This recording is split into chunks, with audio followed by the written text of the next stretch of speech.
Physics के topic का आज का पहला क्वेश्चन है, नेत्र लेंस की फोकस दूरी नियंत्रित होती है तो सिलियारी मांसपेशियों के द्वारा। निर्वात में प्रकाश की चाल निर्भर करती है। ऑप्शन है आवृत्ति पर, तरंगदैर्घ्य पर, आयाम पर। तो ये सब में नहीं, सिर्फ अपवर्तनांक पर निर्भर करती है। अगर अपवर्तनांक अधिक होगा तो प्रकाश की चाल कम होगी, अपवर्तनांक कम होगा तो प्रकाश की चाल अधिकतम होगी। एक व्यक्ति की आँख में दूर दृष्टि तथा निकट दृष्टि दोष दोनों हैं, तब उसे उपयोग करना चाहिए। तो दोहरी फोकस लेंस का उपयोग करना चाहिए, लेकिन उसका जो निचला भाग है वो अवतल का होना चाहिए। अवतल लेंस का प्रयोग हमेशा डेंटिस्ट या नाउन लोग करते हैं, जिससे वो पास किसी भी वस्तु को पास या बड़ा देख सकते हैं। आँख में दीर्घ दृष्टि दोष वाले व्यक्ति के चश्मे के लेंस किस प्रकार के होते हैं? दीर्घ यानी कि दूरदृष्टि दोष में चश्मे के जो लेंस हैं वो उत्तल लेंस के प्रयोग किए जाएंगे। निकट दृष्टि दोष से पीड़ित व्यक्ति के चश्मे में प्रयोग किया जाता है अवतल लेंस का। एक वस्तु का प्रतिबिंब उत्तल लेंस द्वारा एक पर्दे पर बना है। अगर लेंस के नीचे का आधा भाग पेंट द्वारा काला कर दिया जाए तो प्रतिबिंब की तीव्रता हो जाएगी चौथाई। मोटा टी स्लैब पर गिरी हुई प्रकाश का किरणों का अधिकतम पार्श्विक विस्थापन होगा टी। निम्न कथनों को सही बताना है। अधिक ऊंचाई पर उड़ने वाले यात्रियों को आकाश काला प्रतीत होता है, ये सही है। अधिक ऊंचाई पर प्रकीर्णन सुस्पष्ट नहीं होता, ये भी सही है। सुस्पष्ट नहीं होता, इसी के कारण आकाश ऊपर जाने पर काला दिखाई देता है। ट्रैफिक सिग्नल में यातायात को रोकने के हेतु लाल बत्ती का उपयोग क्यों किया जाता है? क्योंकि इसका तरंगदैर्घ्य सबसे लंबा होता है लाल रंग का, और इसका प्रकीर्णन बहुत कम होता है, जिसके कारण वो फैल नहीं पाता और काफ़ी दूर तक दिखाई देता है, इसलिए। कौन सा रंग इंद्रधनुष के मध्य में दिखाई देता है? तो हरा। जब धूप वर्षा की बूंदों पर गिरती है तो इंद्रधनुष बनता है। इसके लिए निम्नलिखित में से कौन सी परिघटना जिम्मेदार होती है? तो परिक्षेपण, अपवर्तन और आंतरिक परावर्तन, तीनों चीज़ें जिम्मेदार होती हैं। यदि कोई व्यक्ति पानी भरी बाल्टी में पड़े एक सिक्के को देखता है तो उसे सिक्का अपने वास्तविक स्थल से अपेक्षाकृत निकट दिखेगा, जो सही है। यदि जल के अंदर कोई व्यक्ति जल तल से ऊपर एक सिक्के को देखता है तो सिक्का अपने वास्तविक स्थल से अपेक्षाकृत अधिक ऊंचाई पर लगेगा, ये भी सही है। एक छड़ी को जल में तिरछी स्थिति में डुबाया गया हो, यदि बगल से देखा जाए तो छड़ी छोटी और जल की सतह पर झुकी हुई प्रतीत होती है, ये सही है। यह अपवर्तनांक के कारण होता है। छड़ी से आने वाला प्रकाश जल अणुओं के प्रकीर्णित होकर छड़ी की छोटी एवं झुकी हुई होने का आभास देता है, जो कि गलत है। निम्नलिखित परिघटना पर विचार करना है। ऑप्शन है गोधूलि से सूर्य का आमाप, उष्माकाल में सूर्य का रंग, उषा काल में चंद्रमा का दिखना। पहले क्वेश्चन को ये देखते हैं कि दृष्टि भ्रम क्या है। क्वेश्चन ये पूछ रहा है कि दृष्टि भ्रम क्या है इन ऑप्शन में से। तो उषा काल में चंद्रमा का दिखना, ये दृष्टि भ्रम होता है। आकाश में तारों का टिमटिमाना, ये आकाश के ध्रुव तारे का दिखना, ये दृष्टि भ्रम के अंतर्गत आता है। वे कौन से मूल वर्ण हैं जिनसे टीवी के पर्दे पर विभिन्न रंग प्रकट होते हैं? तो मूल रंग ये तीन हैं, लाल, हरा और नीला। कथनों पर विचार करना है। आकाश में नीला दिखने का कारण प्रकाश का प्रकीर्णन यानी कि फैलाव है, जो सही है।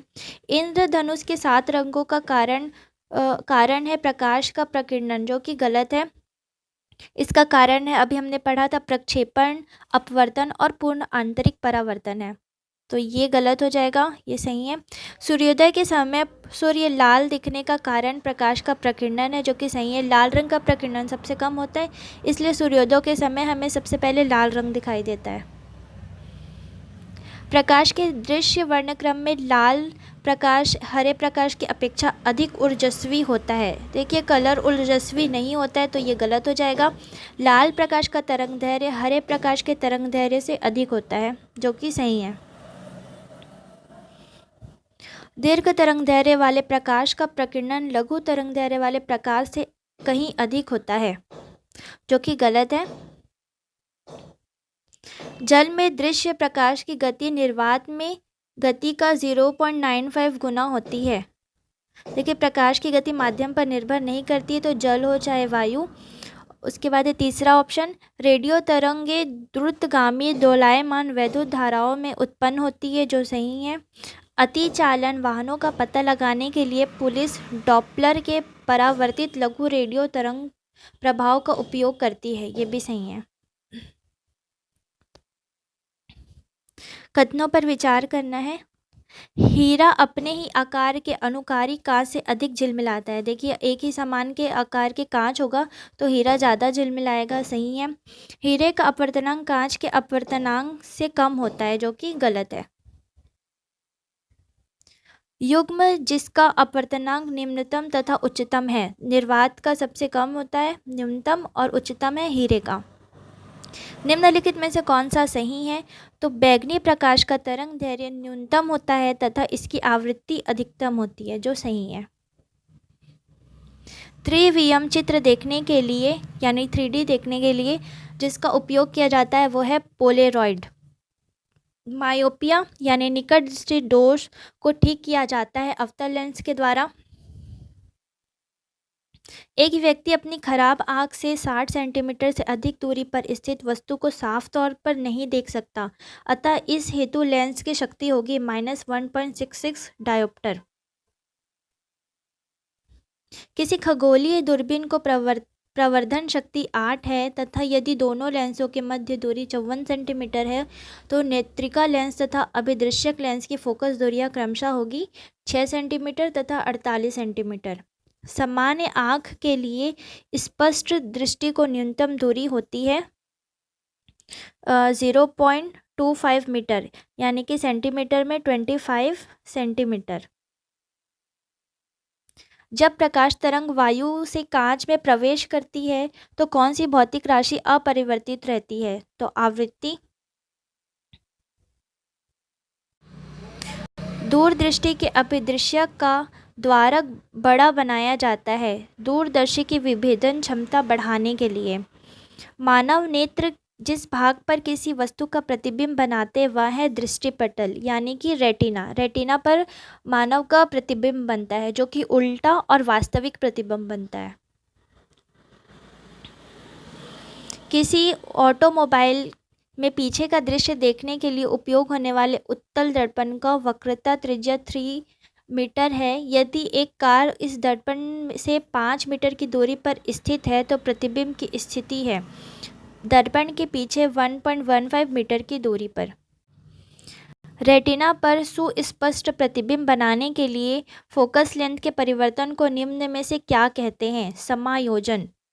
एक दूरदृष्टि से अभिदृश्यक एवं नेत्रिका की फोकस दूरियां क्रमशः f0 एवं fe है, इनके बीच संबंध होगा तो f0 की फोकस मतलब अभिदृश्यक के फोकस नेत्रिका के फोकस से अधिक होगी।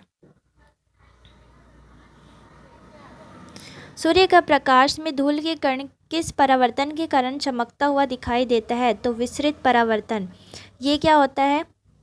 पहले हम नियमित परावर्तन देखते हैं। जब प्रकाश की किरण यहाँ आकर सीधी सीधी लाइन से जाती है तो ये नियमित परावर्तन हो गया। विसरित परावर्तन किसे कहेंगे? प्रकाश की किरण आपतित हो रही है, उसके बाद बिना किसी सही नियम के ये परावर्तित हो जा रही है, इसको विसरित परावर्तन कहते हैं। तो सूर्य का प्रकाश में धूल के कण विसरित परावर्तन के कारण चमकते दिखाई देते हैं। दृश्य प्रकाश के तरंगदैर्घ्य का लगभग परास है 0.39 से 0.77 माइक्रोमीटर का। निकट दृष्टि दोष से पीड़ित नेत्र का सुदूर बिंदु 40 सेंटीमीटर दोष निवारण करने वाले लेंस की क्षमता होगी -2.5 डायोप्टर। आकाश का रंग क्या है? नीला। अभिनेत्र लेंस द्वारा किसी वस्तु का किस प्रकार का प्रतिबिंब रेटिना पर बनाया जाता है? तो उल्टा तथा वास्तविक। मनुष्य की आंखें किसी वस्तु पर प्रतिबिंब बनाती है रेटिना पर, जिसे हिंदी में दृष्टिपटल कहा जाता है। आँख के लेंस का फोकस दूरी किसके कार्य से परिवर्तित होता है? सिलियरी मांसपेशियों के द्वारा। संचार में उपयोग होने वाले ऑप्टिकल फाइबर प्रकाश के किस सिद्धांत से कार्य करता है? पूर्ण आंतरिक परावर्तन। निम्नलिखित तरंगों के तरंगदैर्घ्य को उनके बढ़ते क्रम पे व्यवस्थित करना है। तो सबसे तरंगदैर्घ्य जिसका सबसे कम होता है वो है बैगनी, उसके बाद आएगा नीला, इसी कारण आकाश नीला दिखाई देता है। बैगनी के बाद नीला, उसके बाद पीला और ऊपर में आएगा नारंगी कलर।